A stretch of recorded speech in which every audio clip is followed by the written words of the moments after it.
Estamos em 2020. Está todo mundo vendo o que está acontecendo no Brasil, movimentos do STF, do Poder Judiciário, da grande mídia, tudo se movimentando para um golpe. O que a gente não sabe ainda é se vai ser um golpe para derrubar o presidente ou se vai ser um golpe para derrubar, além do próprio presidente, tudo aquilo que a gente espera para o futuro. E eu quero conversar com vocês sobre uma leitura que eu estou fazendo de um possível golpe branco em 2020. Para isso eu quero voltar lá em 1963 para vocês entenderem o que aconteceu lá atrás, durante, para entenderem o que pode acontecer daqui a pouco. Em 1963, nós estávamos num grande ambiente no Brasil em que todo mundo tinha medo de que o comunismo se instalasse aqui. Havia todos os elementos preparando para uma guerra civil. Tinha sequestros, guerrilhas, grupos armados, bombas, assalto a banco, tudo financiado por Cuba, que era aliado da União Soviética, fornecendo armas, fornecendo dinheiro, fornecendo treinamento de guerrilha para grupos organizados, que tinham o objetivo de desestabilizar o país para instalar essas ideias que vinham do comunismo. Tá? Ao longo do tempo, isso tudo foi acontecendo e em 1964 o ambiente foi ficando ainda mais denso. Luiz Carlos Prestes retorna de Moscou. Ele havia... Isso é relatado pelo professor Olavo de Carvalho, né? Ele diz, inclusive, que estava tudo preparado para ter um grande derramamento de sangue, mas que isso não aconteceu porque foi atípico, foi tudo muito rápido e o contragolpe se deu de uma forma muito mais tranquila do que se esperava. Observem como estava acontecendo na época. Luiz Carlos Prestes volta de Moscou depois de relatar para eles qual era a situação aqui no Brasil, essa situação de calamidades, sequestros, bombas, guerrilha, armas sendo armazenadas no Brasil. E por outro lado, tinha o governador da Guanabara, o Carlos Lacerda, e o Adhemar de Barros, que era o governador de São Paulo. Eles estavam comandando a resistência a esse movimento de inserção do comunismo do Brasil, que era capitaneado pela presidência da República, na época, o João Goulart. Em 13 de março, no Brasil, houve um discurso, tá, do João Goulart e do Leonel Brizola, que na época era presidente do Rio Grande do Sul, era governador do Rio Grande do Sul, chamado Comício da Central. Deu umas 150 mil pessoas a 200 mil pessoas. E havia uma tentativa de legalização do Partido Comunista no Brasil. Houve a inserção de diversos temas que eram contrários ao interesse da grande maioria das pessoas. E esse discurso deixou muito claro para os militares de que João Goulart tinha deixado de lado a política, a conversa, e ia partir para uma forma mais incisiva e violenta de impor os seus próprios pensamentos. Houve uma reação. Isso aqui, vocês podem ver, é uma foto desse comício central, tá? Comício da Central, onde houve esse discurso do João Goulart. Logo, a sociedade reagiu a isso, tá? E no dia 19 de março houve uma coisa chamada Marcha da Família com Deus pela Liberdade. Deu cerca de 500 mil pessoas e foi uma reação a essa tentativa de inserir o comunismo no Brasil. Aquele discurso do presidente naquela época, do Jango, deixou todo mundo de orelha em pé e falou, olha, ele está disposto a tudo. E lembram, né? Já havia vindo a ordem de Moscou para se iniciar a guerra civil. Estava tudo pronto para um banho de sangue. Até o Olavo falava sobre isso, lendo em um dos artigos dele, e que foi surpreendente que isso não aconteceu. Essa é uma foto da Marcha da Família com Deus pela Liberdade. Isso é a sociedade dizendo que o Brasil não pode se transformar numa Cuba. E hoje a gente vê muita coisa muito semelhante a isso. Bem, todo mundo sabe o que aconteceu, né? Houve o governo dos militares, que foi um contragolpe, que foi para evitar o golpe comunista. Esse governo dos militares se transformou numa ditadura posteriormente. Foi um grande erro também dos militares não devolverem o poder para a população logo depois. Só que existe um erro ainda maior dos militares. Eles achavam que o comunismo era uma ameaça de armas. Era uma ameaça meramente armada. Não era. O próprio professor Olavo fala muito disso. O comunismo era uma ameaça cultural.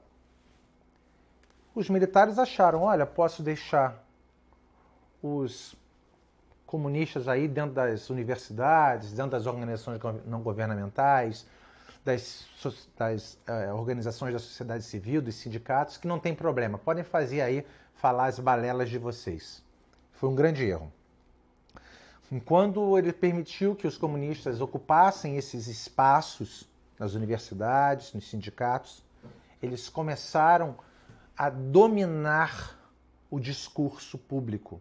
Eles haviam sido formados dentro de um pensamento do socialismo de Antônio Gramsci, fundador do Partido Comunista Italiano, que ensinou que era necessário haver uma onipresença invisível de forma que todo mundo defendesse os pensamentos, os conceitos, os ideais comunistas, mesmo batendo no peito dizendo que jamais ia ser comunista. Foi um grande erro dos militares. E quando deixou esse pessoal da esquerda comunista dentro dessas organizações, eles começaram a dominar a narrativa dos fatos históricos que aconteceram em 64. E é por isso que todo mundo ouve que foi um golpe e não um contragolpe. Foi uma resistência para evitar um golpe comunista. Não foi um golpe, foi um contragolpe.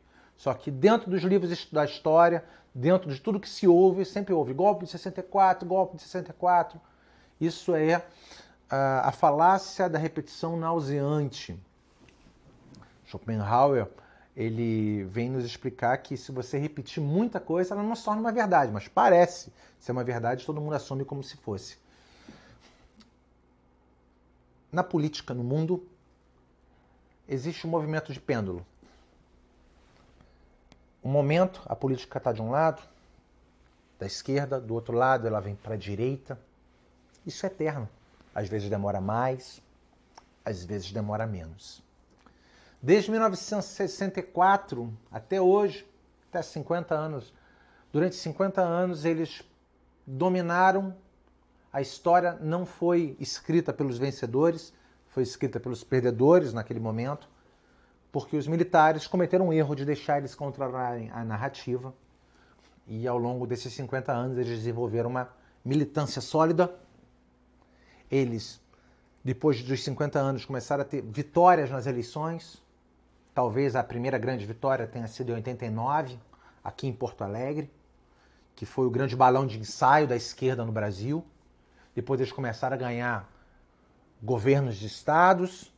A primeira grande capital foi aqui em Porto Alegre. Depois começaram a ganhar estados, até que conseguiram ganhar a presidência da República com Lula.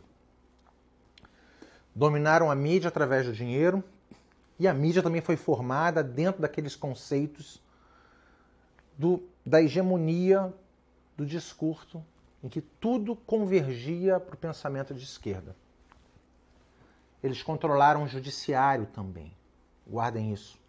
Controlaram o judiciário, colocando pessoas que têm esses mesmos pensamentos no Supremo Tribunal Federal, no Superior Tribunal de Justiça, nos tribunais de justiça do Estado e muitos juízes, mesmo de primeiro grau, trabalhando para canalizar o Brasil para um lado socialista, para um lado que joga tudo para o lado da esquerda. E por que eu estou dizendo isso tudo? Estou falando agora do judiciário.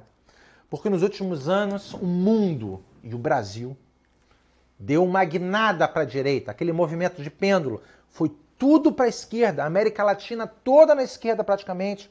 Agora voltou para a direita com Jair Bolsonaro, Estados Unidos com Trump, várias democracias do mundo foram para a direita, e a esquerda mundial, que ela é organizada, crime organizado. O que a gente vai fazer agora? A direita está dominando o mundo. Eles aproveitaram esse momento até da pandemia e desenvolveram uma grande oportunidade de atacar a economia do mundo e depois usar o controle da narrativa que ainda está na mão deles para poder falar que foram os governos de direita. Mas, passado esse breve a parte que eu fiz, o mundo inteiro foi para a direita e agora eles estão preparando no Brasil um golpe branco em 2020. Começo do vídeo, um golpe branco em 2020. Percebam o que aconteceu nos últimos tempos. Isso é de um mês e pouco para cá. Primeiro, o domínio da opinião pública contra um governo legitimamente eleito. E lembra que eu falei que a esquerda dominava não só a mídia, mas também o Poder Judiciário? Através do Supremo Tribunal Federal, Superior Tribunal de Justiça, Tribunal de Justiça e mesmo juízes de primeiro grau. Percebam isso aqui.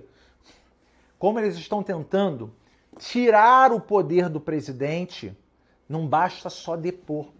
Porque se você depõe o presidente através de um golpe, ele vira um mártir. E se aí ele virar um mártir, eles não conseguem sustentar essa história. E eles só trabalham com histórias, com ilusões. Através do Poder Judiciário, o Supremo Tribunal Federal proibiu a nomeação de cargos-chave da Presidência da República. Proibiu a nomeação do diretor-geral da PF. Proibiu a nomeação do presidente da FUNAI, que é um grande bastião de resistência da esquerda historicamente. A inversão da pirâmide de poder, dando mais autonomia para os prefeitos e para os governadores, que são dos entes menores, ao invés de dar autonomia ao presidente da República, que é o chefe do executivo do ente maior, da União. Acabou dando poder para os governadores e para os prefeitos determinarem de que forma vai ser o combate à pandemia, ao invés de dar o poder para o presidente, que recebeu mais da metade dos votos no Brasil.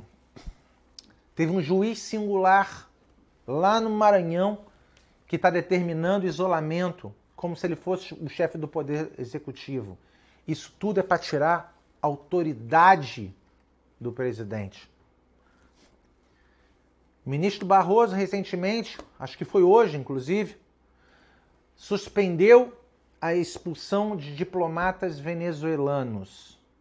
Isso é política externa do Brasil, determinada pelo presidente da República, que foi democraticamente eleito. O Poder Judiciário está suprimindo todo o poder do presidente. Qual é o objetivo disso? E fazendo isso, a gente já conhece que a ditadura do judiciário é a pior ditadura de todas, porque contra ela não há a quem recorrer. Poder Judiciário agindo contra o Poder Executivo, super inchado, ele começa a arrebentar o que a gente chama de check and balances, que é o quê? É quando os poderes eles precisam ser harmônicos. É um vistoriando o outro e segurando o outro poder. Poder executivo, legislativo, judiciário, eles têm que se contrapor e se equilibrar e um fiscalizar o outro. Quando o poder judiciário fica muito grande e começa a bater no poder executivo, como isso está acontecendo, isso aqui é como se estivesse depondo, é o golpe branco que eu estou dizendo. O que acontece? É uma afronta ao poder executivo, ele cria um ponto de rompimento, de ponto de cisão, de ruptura institucional, indo contra toda a população, ou pelo menos a grande maioria da população brasileira que votou neste projeto de governo, que acredita nesta forma de governar, uma forma conservadora. E qual é o objetivo deles com esse ponto de ruptura? É para você pegar e você quebrar os princípios republicanos, o princípio da separação dos poderes, e esse ponto de ruptura, tirando qualquer possibilidade de diálogo e de restabelecimento do equilíbrio da República do Brasil, da República Federativa do Brasil, para forçar com que não eles deponham o presidente, mas é para forçar que exista aquilo que alguns dizem de intervenção militar, dissolução do Congresso, fechamento do Supremo Tribunal Federal, o AI-5. É isso que eles estão tentando forçar. Eles não querem mais fazer um Brasil. Eles estão querendo tirar as opções do presidente para forçar de tal maneira que você reaja. Seja a população, seja o governo. Porque é como se alguém chegasse em você com uma agulha e ó, você aguenta aquela agulha um tempo. Mas depois aquela agulha vai entrando e você sabe que uma hora a agulhada já não vai ser mais no teu braço, começa a ser no teu peito. E eles vão apertando mais e mais até que você não tenha mais opção senão reagir. E a reação que você vai ter vai ser uma reação proporcional a todo esse tempo que eles ficaram te agredindo. Começaram impedindo a nomeação da Polícia Federal, começaram agora impedindo a nomeação do presidente da FUNAI. As intervenções são constantes, cada vez mais tirando o poder do presidente. E aí entra também a colaboração de diversos congressistas lá dentro, que vagabundos estão tentando tirar o poder do presidente e inventando razões para um suposto impeachment. Esse é o golpe branco de 2020, porque o objetivo, marquem isso, é forçar com que o governo tome atitudes drásticas para que depois eles façam como lá em 64. Invertam a história e passem mais o tempo necessário, 10, 20, 30 anos, contando a história distorcida para lá na frente ganharem o poder de novo. De 64 até hoje, a gente ouviu essa história distorcida muitas e muitas vezes na escola. O que eles estão forçando agora é que seja feito um contragolpe igual em 64. Eles forçaram a barra em 63, houve o contragolpe em 64. Estão forçando desde o ano passado, 2019, 2020, esperando que a gente também faça um contragolpe. E eles poderem usar essa narrativa por mais 10, 20 ou 30 anos para retomarem o poder novamente e terem uma segunda chance de instalar o comunismo no Brasil. Esse é o golpe branco que estão tentando fazer em 2020. E eu estou aqui para poder alertar todo mundo para a gente não deixar isso acontecer.